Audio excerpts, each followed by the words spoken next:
Je suis ravi que le Premier ministre reparle de cette réglementation, cette bêtise qui avait été faite l'année dernière en limitant unilatéralement la vitesse à 80 km/h sur l'ensemble du réseau, qu'il soit national, départemental. Et c'est une belle perspective pour nous, pour peut-être demain arriver à faire les choses un peu différemment. Faire les choses en concertation avec ceux qui ont la charge du réseau routier, les présidents de département, les départements et leurs services, gèrent 400 000 km de routes départementales dans le territoire métropolitain. Donc ils connaissent un peu cette question-là.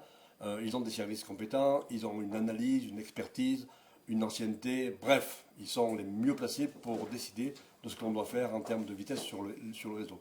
Et puis, moi j'espère que le gouvernement va nous laisser cette fois l'opportunité, avec les services de l'État, avec les gens qui sont chargés de sécurité routière, d'analyser les accidents que l'on constate sur nos réseaux pour trouver des solutions, des explications. Et quand on a l'explication à un accident, on n'est pas loin de la solution après pour modifier l'infrastructure, pour réduire la vitesse quand parfois il faut la réduire, même des fois il faut la réduire très fortement. Bref, il faut analyser les situations les unes après les autres pour que demain on arrête d'embêter nos concitoyens automobilistes parce que dans les départements, notamment les départements ruraux, la voiture, c'est incontournable. On en a besoin pour aller au travail, pour emmener les enfants à l'école. Bref, on travaille avec la voiture.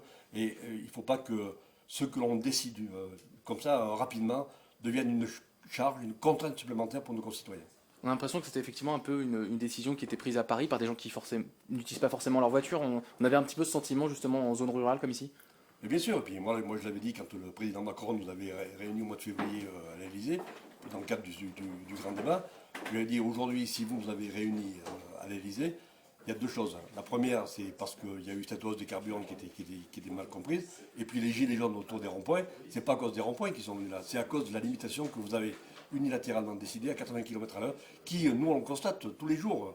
Moi, je prends ma voiture tous les jours et je constate derrière les camions les accumulations de voitures, la création de bouchons un peu artificiels, et puis après l'exaspération des conducteurs qui font, j'allais dire, un peu n'importe quoi pour dépasser des files de voitures qui sont devant eux. Bref, cette mesure-là n'est pas du tout appliquée, enfin n'est pas applicable d'une façon générale sur l'ensemble du territoire.